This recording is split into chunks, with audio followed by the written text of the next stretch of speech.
नमस्कार, मी राहुल कुलकर्णी. NDTVमध्ये तुमचं स्वागत आहे आणि मला आनंद आहे की मेधा देशमुख भास्करन मॅडम आपल्यासोबत आहेत. मॅडम, तुमचं अगदी मला मेधाच मनःपूर्वक म्हणा बरं. प्लीज, ते फारच लांबट होतं. तुमचं स्वागत आहे NDTVमध्ये. थँक्यू. आणि मला अनेक प्रेक्षकांनी ही विनंती केली होती की आम्ही जेव्हा गेली 5 दिवस झालं छावाच्या निमित्ताने का असेना, पण छत्रपती संभाजी महाराजांच्या आयुष्यातले ते शेवटचे 40 दिवस महाराष्ट्राला दाखवतोय. संगमेश्वरपासून ते बहादूरगड म्हणजे आत्ताचा धर्मवीरगड आणि त्यानंतर वडू बुद्रुक इथपर्यंतचा प्रवास महाराष्ट्रानं आत्ता बघितला. श्री अमोल कोल्हे यांची मुलाखत बघितली. श्री पांडुरंग बलकवडे यांची मुलाखत होणारच आहे. जे चित्रपटाचे दिग्दर्शक आहेत श्री उत्तेकर, त्यांचीही मुलाखत आम्ही करतोय. पण मेधाताईंचं कॉन्ट्रिब्युशन हे महाराष्ट्राला मला अत्यंत सविस्तर सांगायला हवं. मी त्यांचा एक पॉडकास्ट वर्षभरापूर्वी बघितला होता. तर तो पॉडकास्ट छत्रपती शिवाजी महाराजांच्या संदर्भातला होता. हे चॅलेंजिंग डेस्टिनी हे त्यांचं बेस्ट सेलर पुस्तक आहे छत्रपती शिवाजी महाराजावरती. स्त्रियांच्या दृष्टिकोनातनं मेधाताईंनी छत्रपती शिवाजी महाराजांच्या जीवन चारित्र्याला रेखाटलेलं या पुस्तकामध्ये. छत्रपती संभाजी महाराजावरती पण त्यांनी पुस्तक लिहिलं होतं. Life and death of Sambhaji हे 2021 सालचं पुस्तक आहे. आणि आता मेधाताईंच्या मराठी पुस्तकाचं छत्रपती संभाजी जीवन आणि बलिदान कालच श्री पांडुरंग बलकवडे आणि अमोल कोल्हे यांच्या उपस्थितीमध्ये प्रकाशन झालं. मेधाताई स्वतःला असं म्हणतात की त्या इतिहासकार नाही आहेत, बरोबर ना? नाही, त्या स्टोरी टेलर आहेत. पण मला याची पूर्ण खात्री आहे, जसं आपल्याकडे पण अनेक जसं छावा आहे, पानिपत आहे, जे विश्वास पाटलांनी लिहिलं, तर ते स्वतःला इतिहासकार म्हणत नाहीत, ते फिक्शन रायटर आहेत. कारण मी शिवाजी सावंत हयात असताना त्यांच्याशी खूप गमतीशीर आमच्या चर्चा व्हायच्या. कुठल्याही लेखकाला एक मूलभूत संशोधन आपल्या गाठीशी असल्याशिवाय फिक्शनसुद्धा लिहिता येत नाही. नाही, ऑफकोर्स नॉट. बरोबर ना? हो, पूर्ण संशोधन करावं लागतं. आणि जेव्हा मी खलीज टाइम्समध्ये फ्रीलान्स जर्नलिस्ट म्हणून काम करायचे, दुबई. स्तंभलेखन, बरं, दुबईमध्ये. स्तंभलेखिका, ते मी 300 का 350 लेख लिहिले on different diseases like polycystic ovaries, diabetes, hypertension and so many others. तर त्यावेळेस तिथे जर मी काहीही चूक केली असती, they are very strict, you know, तर मग मला त्या सरकारने काहीतरी शिक्षा दिली असती तेव्हा. तर तिथे मला जी अत्यंत सिरियस अशी जी रेफरन्स वाचून आणि ते लिहून एक रिसर्चची, म्हणजे त्याला म्हणतात लायब्ररी रिसर्चची सवय लागली, त्याचा मला ही पुस्तकं लिहिताना खूप उपयोग झाला. आणि मला आता मुघलांची पण सगळी हिस्ट्री अभ्यासावी लागली. सर यदुनाथ सरकारांचे जे 5 व्हॉल्यूम्स आहेत ते मला वाटतं मी 4-5 वर्ष रिपीटेडली वाचले, ते मग रक्तात भिनावे लागले. कारण काल मी सांगितल्याप्रमाणे आपल्याकडे एक मराठी ॲनालिस्ट होऊन गेले. ऑफकोर्स तुम्ही तर जर्नलिस्ट आहात, तुम्ही एवढं काम केलं आहे, डॉक्युमेंटरी केलं आहेत, तुम्हाला कुरुंदकरांचं नाव माहितीच असेल ना. तर ते म्हणाले की जर तुम्हाला औरंगजेब आणि शाहिस्ते खान आणि मिर्झा राजे जयसिंग यांचे पुतळे उभे करता आले नाहीत तर शिवराय अर्धे कोसळतात. ते शत्रू जेवढा मोठा तेवढा आपला हिरो किती मोठा आहे. म्हणजे त्यांनी किती टॅक्टिक्स, आणि ऑफकोर्स सर्वात मोठं वेपन शिवरायांचं काय होतं? ब्रेन. तर त्यांनी तो कसा उपयोग केला त्या मेंदूचा आपले प्रत्येक ठिकाणी. He was a statesman and a general, दोन्ही बाबतीत असं. आता मी जे काही रिसर्च तुमच्याबद्दल केले त्यामुळे मला बरीचशी तुमची पार्श्वभूमी माहिती आहे, पण महाराष्ट्रातल्या प्रेक्षकांसाठी तुम्ही मूळच्या नगरच्या, हो, म्हणजे आईवडील नगरचे. माझे आई बाबा दोघंही नगरलाच जन्माला आले. आणि मी पण आजी आजोबांना भेटायला जायचे तिथे सुट्टीमध्ये. तेव्हा काही असं नव्हतं की युरोपला जा, that trend was not there. तुम्ही आजी आजोबांकडे, मामा मामींकडे असं जायचं. So we use to go frequently there. I love नगर.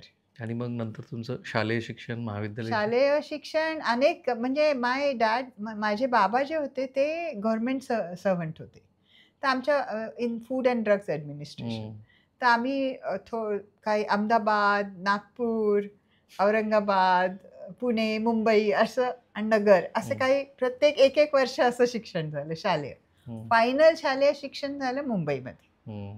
शिक्षण मुंबईमध्ये झालं आणि देन कॉलेज भवन्स कॉलेजमध्ये मी जॉईन केलं. तेव्हा तिथे मायक्रोबायोलॉजी डिपार्टमेंट होतं. ओके. आणि पुढे मग 20व्याच वर्षी मी जर्मनीत गेले. म्हणजे त्याच्या आधी मी जर्मन शिकले इकडे मॅक्स म्युलर भवनमध्ये पुण्याला. आणि तिथे मी एकच फूड गत्रँक इंडस्ट्री नावाची एक फूड अँड ड्रिंक्सची factory, I mean it's a big company. So तिथे मी त्यांच्या मायक्रोबायोलॉजी डिपार्टमेंटमध्ये काम केलं. And I enjoyed that stint. तिथे मला खूप शिस्त, जर्मन, मी ते महाराष्ट्रीयन खूपच लाडवलेली अशी. पण तिथे जाऊन मला लहान बेबी सिटिंग आणि मळ्यात जाऊन द्राक्ष तोडणं आणि कार साफ करणं ही सगळी कामं मी तिथे केली.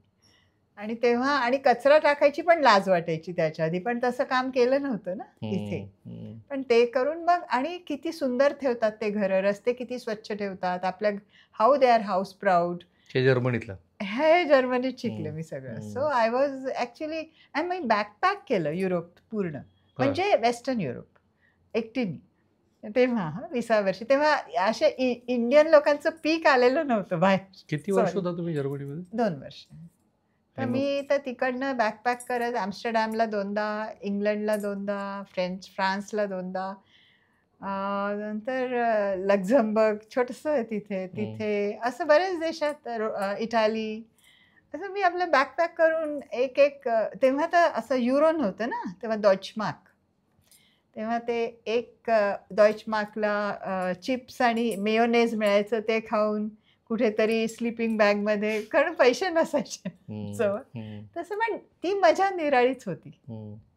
पुणे तुमचं वैवाहिक, Switzerland also 5 times I went there. तुमचं वैवाहिक आयुष्य? वैवाहिक आयुष्य, then I married into a Malayali family. म्हणून ते भास्करन नाव. हां, भास्करन नाव आहे. आणि माझं म्हणजे मी मराठी मीडियम मधली होते. तर my husband use to speak very impeccable English. तर आमची जेव्हा भांडणं व्हायची तेव्हा मी त्याचे इंग्लिश पूर्ण आत्मसात करून घ्यायची. म्हणजे एकदा जर मी म्हटलं मी काहीतरी त्याला मोरॅलिस्टिक म्हणजे असं काहीतरी सांगायला लागले, असं करू नये, तर म्हटलं डोंट कास्ट मॉरल्स. मी म्हटलं हे औरंगजेब आपल्या वडिलांना म्हणू शकतो ना, डोंट कास्ट मॉरल्स, मी जे करतोय ते तुम्ही आधी केलं. आणि माझी मुलं पण इम्पेकेबल इंग्लिश बोलतात, कारण आम्ही घरात इंग्लिशच, मग मराठी येत नाहीत, म्हणजे समजतं पण येत नाही. तर माझा धाकटा मुलगा सारखा हिमालयात जायचा. He likes to trek there. आणि तिथे फोनवर मिळत नाही. आता तुम्ही एवढे जाता इस्रायलला, तसं तुमच्या आईबाबांना काळजी वाटतच असेल ना. निश्चित तशी मला पण वाटायची.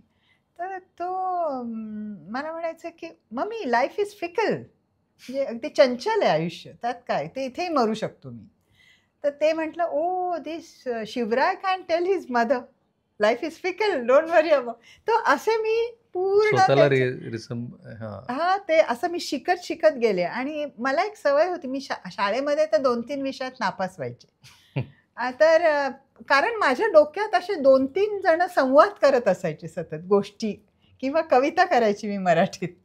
तर मी माझ्याच धुंदीत असं जगले, so I was not really worried about काय मार्क्स मिळतील आणि मी काय करणार आहे. म्हणजे त्याला एक म्हणतात ना, लाईफ इज फ्लुइड होतं, म्हणजे असं काही ठरवून, ॲक्सिडेंटल लाईफ होतं माझं सारखं, म्हणजे जसं घडेल तसं, असं खूपच. पण मग तुम्ही लग्नानंतर फिरलात की नाही परदेशात?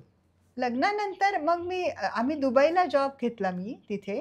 तर तिकडे खलीज टाइम्सला नाही, खलीज टाइम्स फ्रीलान्स. ओके. तर त्या फ्रीलान्स लिहिण्यामुळे मला ओत्सुका फार्मास्युटिकल्स, जॅपनीज कंपनी आहे, त्यांचं एक ड्रिंक आहे Pocari Sweat. It is a rehydration drink. तर त्याच्यामध्ये मला जॉब मिळाला because I was writing this articles. आधी मला जॉब मिळत नव्हता. आणि नंतर मॉडर्न फार्मास्युटिकल, पण त्यांच्यातर्फे I went to Cyprus, I went to South Africa several times, I went to US, तर for business development. Life, and every year I got a new car. in the 10 years of my tenure in Dubai As a working. best performing As a best performance, I got several, म्हणजे recognitions. for Pocari Sweat, I got a big cup. They didn't give me money.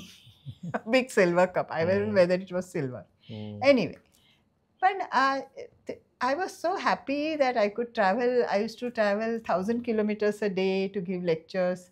I used to go, म्हणजे Saudi अरेबियाच्या बॉर्डरपर्यंत मी एकटीच जायचे.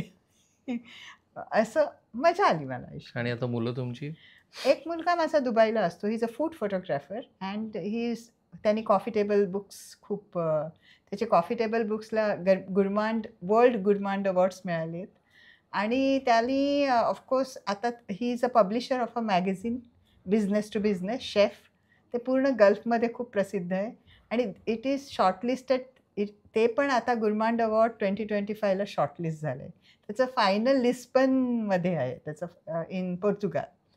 So he is enjoying life. He is single and he travels. तुमच्यासारखंच मला वाटतं त्यांनी 50-60 देश पाहिलेत. आणि दुसरा मुलगा म्हणतो he is a film maker and he says this world is not worth living. So he and his wife live in the forest of Kodaikanal with their 2 kids. So ते आमच्याकडे बायसन, सकाळी लेपर्ड्स कधी येतात, हत्ती टस्कर्स येतात, पर्क्युपाईन्स, मोर, असं सारखं येणं जाणं चालू असतं. त्यामुळे माझी जी नात आहे तिने आता एक पुस्तक लिहिलंय, disappearing lights on the survival instincts of animals. Home schooled. कधी शाळा नाही पाहिली. मेधाताईंच्या कौटुंबिक पार्श्वभूमीबद्दल प्रेक्षकांना प्रश्न पडला असेल की मी इतकं का त्यांना विचारलं. त्याचं कारण आहे की छत्रपती शिवाजी महाराज, संभाजी महाराज ही महाराष्ट्राची अस्मिता आहे. त्यांच्याही ती खूप जवळची गोष्ट आहे. परंतु जेव्हा एक वैश्विक दृष्टिकोन तुम्हाला येतो तेव्हा त्या व्यक्तिमत्वाकडं त्रयस्थपणे बघण्याचा दृष्टिकोन पण येतो. आणि म्हणून महाराष्ट्रातल्या इतिहासकारांचं आणि फिक्शन म्हणजे जे कादंबरी लिहितात त्यांच्या कॉन्ट्रीब्युशनबद्दल आपल्याला सगळ्यांना आनंदच आहे. पण मेधाताईंचा जो दृष्टिकोन आहे ना, मला असं वाटतं की तो इतर कुठल्याही लेखकापेक्षा अधिक वैश्विक आहे आणि अधिक व्यापक आहे.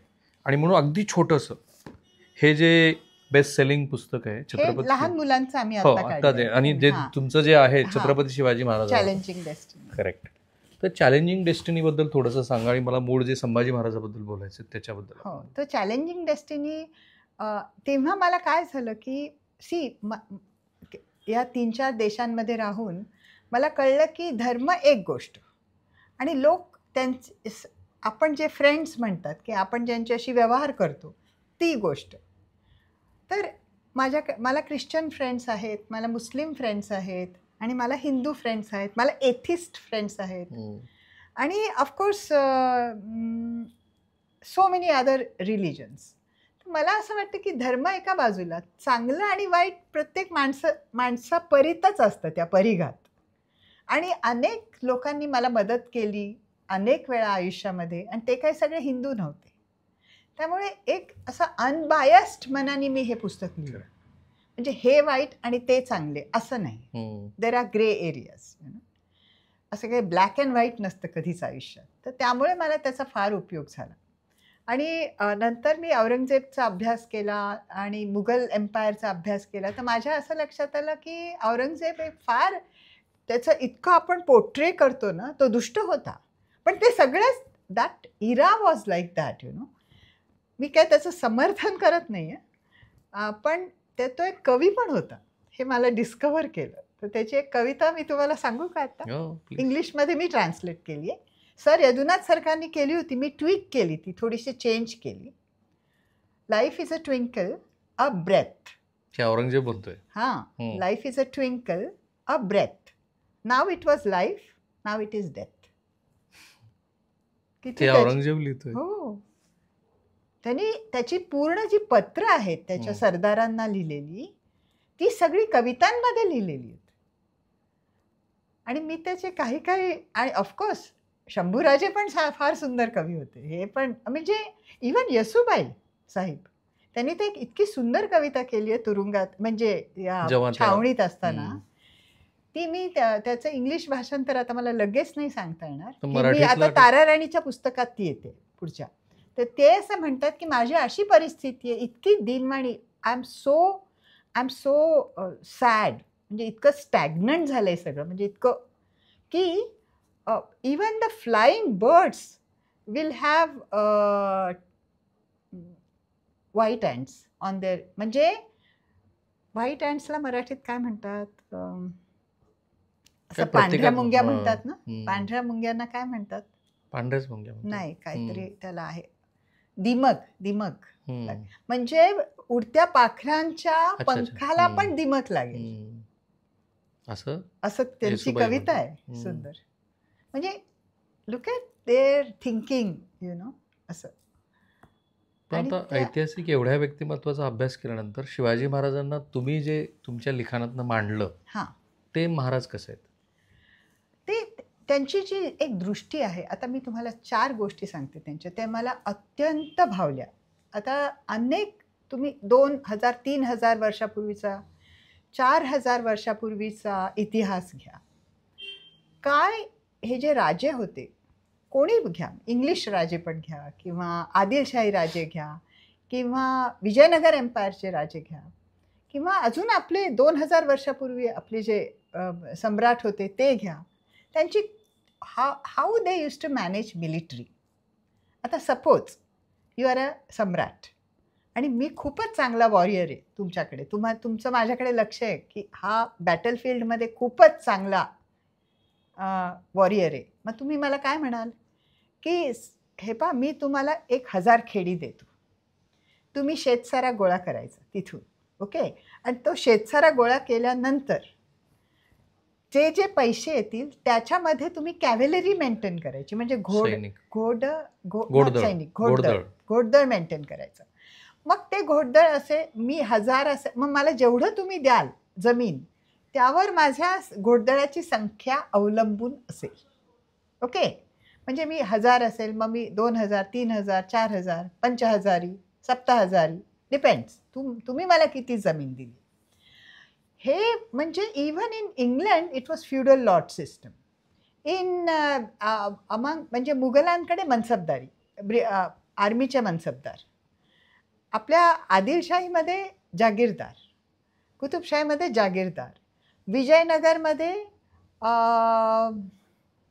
नायक्स, आणि आपले जे पूर्वीचे सम्राट होते त्यांच्याकडे भोजराजे.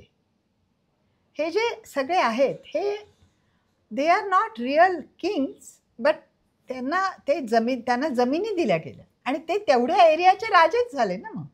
मग तुम्ही जर म्हणता मुघल एम्पायर एवढा 22 प्रोव्हिन्सेसचा मुघल एम्पायर, एवढं मोठं साम्राज्य मुघलांनी निर्माण केलं, मी म्हणते त्यांच्याकडे 6 ते 7,000 मिलिटरी मनसबदारमध्ये ते डिवाइड झालं होतं आणि त्या प्रत्येक ठिकाणी मिलिटरी रूल होता. आता ते लोकलमध्ये ते सगळे आर्मीच्या मनसबदारांनाच घाबरणार ना, कारण त्यांच्याकडे कॅव्हलरी आहे, घोडदळ आहे, आणि न्यायासाठी ते थोडीच दिल्लीला किंवा आग्र्याला जाणार आहे, ते तिथेच जाणार. त्यामुळे खूप अत्याचार झाले छोट्या छोट्या ह्याच्यामध्ये, कारण मनसबदारांच्या मनमानी, आणि काही काही मनसबदार ते इतके अरोगंट झाले किंवा की त्यांनी स्वतःचे महाल असे बनवले की दिवाणी खास आणि दिवाणी आम पण बनवले त्यांनी, जे की युजली बादशाहच्या दरबारात असायचं. तेच. असंच एक मीर जुमला नावाचं एक फारच सुंदर व्यक्तिमत्व आहे, ते मी माझ्या फ्रॉन्टियर्समध्ये खूप रंगवलंय. मीर जुमला हा डायमंड मर्चंट होता आणि हा कॅव्हलरी त्याच्याकडे 5000 म्हणजे चांगली वेल माउंटेड, म्हणजे सगळं आर्मर असलेली कॅव्हलरी होती आणि तो वर्ल्ड प्रसिद्ध डायमंड मर्चंट होता. And he was artillery expert. म्हणजे तेव्हा कसं होतं की तुम्ही जर आर्टिलरी म्हणजे एक बॉम्ब लावला कॅननमध्ये तर त्याची वात किती कशी स्ट्रॉंग हवी, म्हणजे ती वात मध्येच ते फुटणार नाही आकाशात, ते त्या ऑब्जेक्टच्या तिथे जाऊन, जिथे ते टार्गेट आहे तिथे जाऊन ते फुटेल, हे त्याला फार कळायचं. तर तो कुतुबशहाच्याही डोक्यावर जाऊन बसला होता. तर त्याला अक्कल, त्याचा मुलगा होता एक अमीन समथिंग, आता मला नाव आठवत नाही, तो जाऊन त्या कुतुबशहाच्या दरबारात ही ॲक्च्युली युरिनेटेड पिऊन, मग त्याला तुरुंगात टाकलं. मग मीर जुमला रागवून औरंगजेबला जाऊन मिळाला, मग त्यांना हैदराबादवर हल्ला केला. ते इट वॉज इन 1956. आणि शिवाजी महाराज जे तुम्हाला दिसले ते, तर त्यांनी काय केलं, शिवरायांनी काय केलं, त्यांची दूरदृष्टी मी जर अनेक लोकांना विचारते तर Ashtapradhan, no way. Ashtapradhan is not his दूरदृष्टी. व्हॉट इज हिज दूरदृष्टी? की त्यांनी सगळी मिलिटरी सिस्टमच चेंज केली. आता आपली आत्ताची मिलिटरी हे मी प्रत्येक पॉडकास्टमध्ये सांगते, आपली आत्ताची मिलिटरी सिस्टम काय आहे? We have a general, then we have lieutenant general, then major general, then brigadier, then we have colonel, lieutenant colonel. म्हणजे आपल्याकडे हायरार्की आहे. ह्या राजांकडे हायरार्की नव्हती. सगळे 10 जागीरदारांना बोलवा, ते जागीरदार एकमेकांना हेट करणार. Of course there will be jealousy, राजा कोण कोणाला देतोय, नाही का? असं नव्हतं शिवराय. आणि ते म्हणजे ते सगळे जे होते 2-3 हजार वर्षापूर्वी शिवरायांच्या, ते आउटसोर्स करायचे आर्मीला. शिवराय म्हणाली हे पद्धत मला नको. त्यांची दूरदृष्टी मला सांगते. मला म्हणजे आश्चर्य वाटतं. जसं आईन्स्टाईनचं मला आश्चर्य वाटतं, E=mc². कसं कळलं? मला तर डोक्याच्या वरती वरती वरती आहे. इतकी मी म्हणजे इतकं म्हणजे व्हॉट यू से डम. तसंच मला डम वाटलं स्वतःला. इतकी मी डम कशी आणि हे काही इतके हुशार कसे? त्यांनी काय केलं की ते म्हणाले की एव्हरी सोल्जर, कोणीही शिपाई माझ्या ट्रेझरीमधनं पैसा दिला जाईल. मला आउटसोर्स करायची नाही, कारण माझ्या डोक्यावर कोणी जमीनदार बसायला नको, जागीरदार बसायला नको. तर त्यांनी एक जी सिस्टीम तयार केली, सरनोबत, देन पंचहजारी, देन हजारी, देन जुमलेदार, देन हवालदार अँड देन ट्रुपर्स. आणि अशीच त्यांनी इन्फंट्री आणि नेव्हलमध्ये पण अशीच हायरार्की निर्माण केली. तुम्ही मला सांगा त्यांनी कुठून ही बुद्धी आली? I don't know. मग ही खरं त्यांची दूरदृष्टी की त्यांनी ते. आणि आपली जी आत्ताची मिलिटरी सिस्टम आहे ती त्यांच्या रुडिमेंटरी सिस्टीमवरच तो डोलारा बसलाय सगळा, हायरार्की.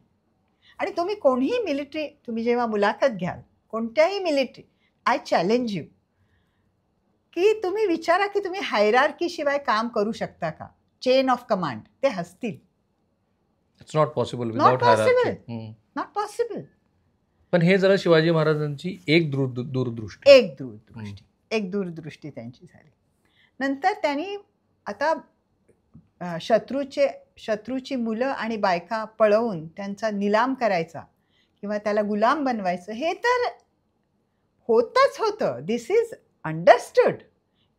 त्याला तुम्ही इंग्लिशमध्ये काय म्हणाल? Perks of a job. म्हणजे तुम्हाला गाडी देतात, out of your work. Yes. So that was a perk of a, म्हणजे सैनिकांचं ते पर्क होतं, बक्षिसी. शिवरायांनी तो मिलिटरी लॉ पहिले आणला. त्याला म्हणजे मला खूपच ते एक प्रेम वाटतं ना त्यांच्याबद्दल की शत्रूच्या इलाकामध्ये तुम्ही तिथल्या रयतेला त्रास नाही द्यायचा. नंतर नंतर सगळं बदललं. ते गेल्यानंतर आणि गेल्यानंतर अनेक वर्षांनी थोडासा बदल झाला, पण त्याला त्रास नाही द्यायचा. आणि जो कोणी देईल त्याला शिक्षा. रांजेगावच्या पाटलाला केलंच आहे. रांजेगावच्या पाटलाला ते मिलिटरी लॉ मध्ये नाही, त्याला वेगळं शिक्षा झाली. पण तेही चालायचं त्यांच्या. म्हणजे मी तेच म्हणते ना, जेव्हा तुम्ही वतनदार म्हणजे काय, रेव्हेन्यू कलेक्टर, किंवा तुम्ही जागीरदार म्हणजे रेव्हेन्यू कलेक्टर्सकडनं रेव्हेन्यू कलेक्ट करून तुम्ही कॅव्हलरी ठेवणार, है ना? वतनदार आणि जागीरदार मध्ये फरक आहे. वतनदार इज हेरिडेटरी. तर हे जे लोक होते ना, ते रयतेला त्रास द्यायचे. म्हणजे ते मुस्लिम असो किंवा हिंदू असो. Okay. Power corrupts and absolute power corrupts absolutely, असं होतं. ते शिवरायांना नको होतं. म्हणजे आत्ताची जी आपली, म्हणजे आय कॅनॉट से, तो सिक्युलर शब्द मी काही वापरू शकत नाही त्यांना, पण त्यांची जी दूरदृष्टी होती ती वतनदारी सिस्टीम कमी करायची. पण तुम्ही सेक्युलर हा शब्द का वापरत नाही? अलीकडे होता तो. अच्छा, अलीकडच्या काळामध्ये दोन मतप्रवाह आहेत. नाही, सेक्युलर तो शब्दच नव्हता त्या काळात. I don't want to use some. माझ्या पुस्तकात पण तुम्हाला असे ऑकवर्ड शब्द नाही दिसणार. पण मग शिवाजी महाराजांना तुम्ही कसं पोर्ट्रे करता? तर मी सांगते ऑन कॉन्टेक्स्ट ऑफ रिलिजन. ते हे पहा काय होतं ना, तेव्हा जे इस्लामिक इन्व्हेजन्स झाले त्यामध्ये जेहादिस्ट होते and they hated other religions, you know. म्हणजे I am not saying today's Muslims are bad, please don't misunderstand me. Okay. We म्हणजे आता मला कोणीतरी विचारलं, मराठी पुस्तक जेव्हा झालं ना, शिवरायांची झुंजणी अतिशी, तेव्हा मला कोणीही प्रश्न विचारला नव्हता, पण मला कोणीतरी मराठीत फोन करून विचारलं, तुम्ही ब्राह्मण का बहुजन समाजवादी? तर मी म्हटलं मी कोणी असेल त्याचं व्हॉट इज इट, तुमचा बिझनेस नाही आहे तो. त्यामुळे याच्यावर मी एक कविता लिहिली, मराठीतच मी कविता केली. शिवरायांची झुंजणी आहे तिची, मी ट्रान्सलेटर नाही करू शकत, पण कविता मी घातली. आपल्या देशासाठी जे मरून मिटून गेले ते कुठच्या धर्माचे कुठच्या जातीचे, ओके, सगळेच आपल्या मातीचे, असं मी तिथे लिहिलं की I don't want to do into caste and religion. पण तेव्हा काय झालं होतं, जे इस्लामिक इन्व्हेजन्स झाले होते त्याच्यामध्ये शिवरायांनी हे पाहिलं की त्यांच्या आपले जे देशातले लोक आहेत त्यांना सेकंडरी सिटीझन म्हणून वागवलं जाते, दुय्यम दर्जा. ती आता पण आपल्याला काय दर्जा आहे आपल्याला माहिती आहे, पण आपण शिवराय नाही, पण आपण त्याच्या विरुद्ध आवाज उठवू शकत नाही. पण ते त्यांना सहन झालं नाही. ते म्हणाले की माझ्या लोकांना जर देवळात पूजा करायची असेल तर त्यांना तो हक्क पाहिजे, माझ्या लोकांना. आणि त्यांना दुसरी गोष्ट म्हणजे त्या दुय्यम दर्जा, त्यांना he wanted freedom above all. म्हणजे असं काही भयंकर हिंदुत्ववादी आणि त्या हिंदू याच्यासाठी मी लढेल असं नव्हतं. He wanted to have his people a good life, a dignified life, असं माझ्या लक्षात आलं. आता त्याच्यामध्ये अनेक दुमतं असतील, पण मी जेव्हा एवढे 20 वर्ष भोसले घराण्याची सेवा केली लायब्ररीमध्ये जाऊन, त्याच्यात मला हे लक्षात आलं की असं ते असे काही फॅनॅटिक नव्हते की असे काही म्हणजे दुसऱ्या धर्माला मी नामशेष करील असं नव्हते ते. पण त्यांना how good Shivaji Maharaj as a husband and how good he was as a father. त्यांना वेळच नव्हता, कारण पुढचा माझा जो भाग आहे त्याच्यावरती जास्त आपला अवलंबून असल्यामुळे या दोन त्यांना वेळ नव्हता. म्हणजे त्यांनी जे करता आलं ते करता आलं. आता सईबाई गेल्या, त्या बाळांतर रोगात आजारी होत्या, तेव्हा हे प्रतापगडावर होते ना. ही हॅड, कारण अफजल खान ते त्यांना वाईमध्ये बोलवून मग नंतर त्यांना प्रतापगडाच्या पायथ्याशी बोलवलं होतं. He wanted to end. पण आणि जेव्हा शंभूराजे मोठे होत होते तेव्हा जास्त करून त्यांच्या आईने त्यांच्याकडे पाहिलं असावं. पण इतिहासाची पुस्तकं त्यांच्या या पर्सनल लाईफमध्ये काही जास्त बोलत नाही. तर जिथनं मी रेफरन्स काढला मग ते कादंबऱ्यातनं जास्त दिसतं, पण कादंबऱ्यांवर मी किती विश्वास ठेवतो असं होतं. आणि मग औरंगजेबाकडे कसं पाहता तुम्ही, एक रूलर? औरंगजेब काय रूलर, तो हे पहा, त्यांनी ते 50 वर्ष त्यांनी रूल केलं, त्यातले 25 वर्ष तो डेक्कनमध्ये फ्युटाईल वॉर्स करत राहिला आणि तो हरला. आणि सगळे पैसे त्यांनी नॉर्थमधनं मागवले आणि सगळं सेट होतंच आधी ना त्याचं, तर तो किती रूल करणार. तर रूलर म्हणून तो फॅनेटिक होता जास्त, म्हणजे का झाला तो फॅनेटिक तुम्हाला सांगू का. जेव्हा वॉर ऑफ सक्सेशन, म्हणजे मुघलांच्याकडे काय पद्धत होती, जर वडील गेले तर असं नव्हतं की मोठ्याच मुलाला सिंहासन मिळेल. असं होतं की जो इतर सर्वांना मारून टाकून, सर्वांच्या फॅमिलीजना मारून टाकून, सगळ्या मेल एअर्सना मारून टाकून जो जिंकेल वोही सिकंदर. मग हे करायला कोणाची मदत लागते, या राजपुत्रांना, मुघल राजपुत्रांना कोणाची मदत लागेल सर्वात जास्त, मनसबदारांची. कारण त्यांच्याकडे कॅव्हलरी आहे, यांच्याकडे काय, यांच्या पण हाताखाली मनसबदारच आहेत. पण दुसऱ्यांचे मनसबदार काढून घ्यायचे, इकडचे मागवायचे, तिकडचे मागवायचे त्यांच्या घोडेस्वारांबरोबर, म्हणजे त्यांची कॅव्हलरी जास्तीत जास्त स्ट्रॉंग होईल. मग हे जे काही मनसबदार होते, मग ह्याने काय केलं, त्याच्या लक्षात आलं औरंगजेबाच्या, हुशार होता, की दारा शिखो इज अ लिबरल. म्हणजे त्यांनी तर पुस्तक लिहिलं होतं ना, Hinduism and Sufism, mingling of two religion. एकाच कॉईनच्या दोन बाजू आहेत. आणि त्याच्या फार कविता तो पण कविता करायचा. इनफॅक्ट तो राज्यकर्ता झाला असता तर या देशाचा इतिहास वेगळा राहिला असता असंही म्हणतात. नाही, I don't believe. Okay, fine. पण आपण औरंगजेबाबद्दल बोलतोय. आपण औरंगजेबाबद्दल बोलतोय. पण त्यांनी काय युक्ती केली की जे ऑर्थोडॉक्स मनसबदार होते त्यांच्यासाठी त्यांनी ऑर्थोडॉक्स इस्लामचं रूप धारण केलं. ही युज्ड रिलिजन. की ते म्हणाले की याला तर मारूनच टाकलं पाहिजे, की त्या sword of Islam should come down on दारा शिको, कारण तो लॉयल नाही आहे इस्लामशी. तो हिंदुइझमच्या गोष्टी करतोय, तो जुडेझमच्या गोष्टी करतोय, तो अजून अनेक रिलिजन्सच्या गोष्टी करतोय. ख्रिश्चॅनिटीवर तो ख्रिश्चन पंडितांबरोबर तो वार्ता करतो, आय मीन चर्चा करतो. तर हे बरोबर नाही आहे. पण ते करण्यासाठी औरंगजेब बिकेम कडक Islamist to get those mansabdars into his kitty. आणि तो सक्सेसफुल झाला.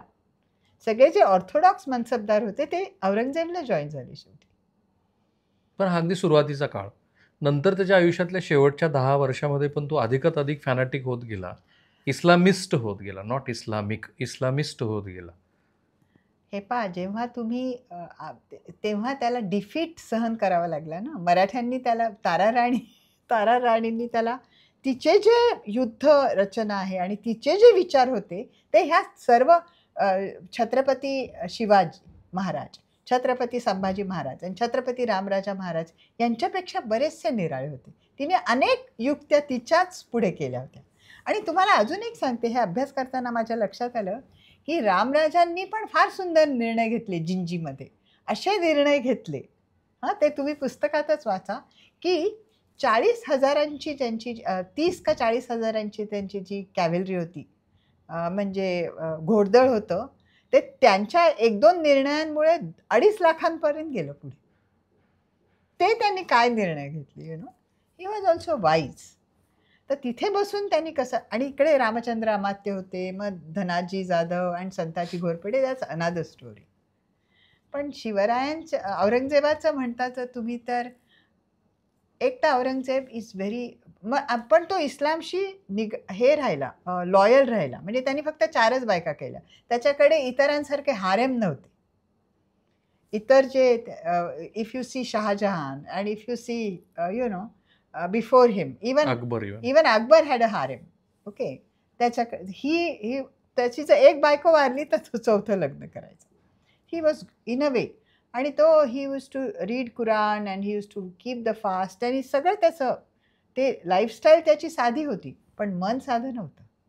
ते म्हणतात तो टोप्या शिवून जगायचा. बट वेन ही डिफिटेड दारा शिकोला डिफीट झाला ना जेव्हा तो सैन्यामध्ये, तर दारा शिको आधी आग्र्याच्या किल्ल्यात पळाला. मग रातोरात तिथून तो दिल्लीला पळाला आणि तिकडनं तो बोलन पास, आणि तिकडनं बोलन पास म्हणजे he wanted to go to Iran and save himself. त्याला तिथेच बोलन पासलाच पकडलं मिर्झा राजे जयसिंग.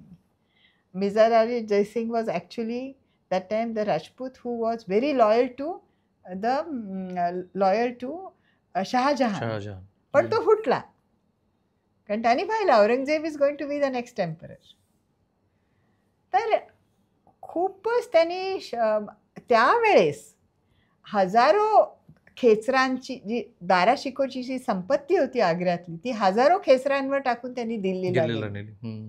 मग तो कसा साधा, म्हणजे त्याला काय होतं, म्हणजे मला ना त्याची personality, it's very difficult to study Aurangzeb.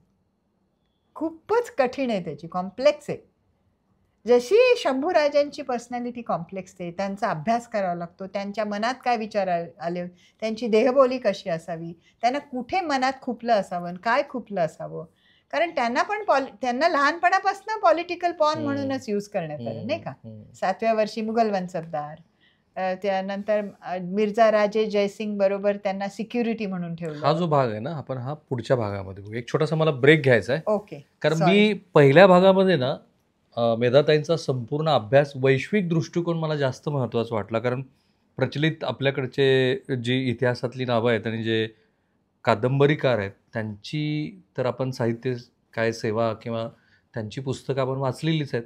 पण मला जरा त्रयस्थपणे वैश्विक दृष्टिकोनातनं एखादं कोणी लिहितं आहे तर ते जास्त मला महत्त्वाचं वाटतं. कारण मग अनेक गोष्टी ह्या तुम्ही आणि मी ज्या पद्धतीनं बघतोय त्यापेक्षा कदाचित त्यांनी वेगळ्या पद्धतीने बघितल्या असतील. अगदी छोट्याशा आत्ताच्या आपल्या संवादातनंच शिवाजी महाराजाकडे त्या कशा वेगळ्या पद्धतीनं बघतायत, औरंगजेबाकडे कशा वेगळ्या पद्धतीने बघतायत ते दिसलंय. कुठेही जाऊ नका, पाहत राहा NDTV. लगेच परत येणार. सॉरी.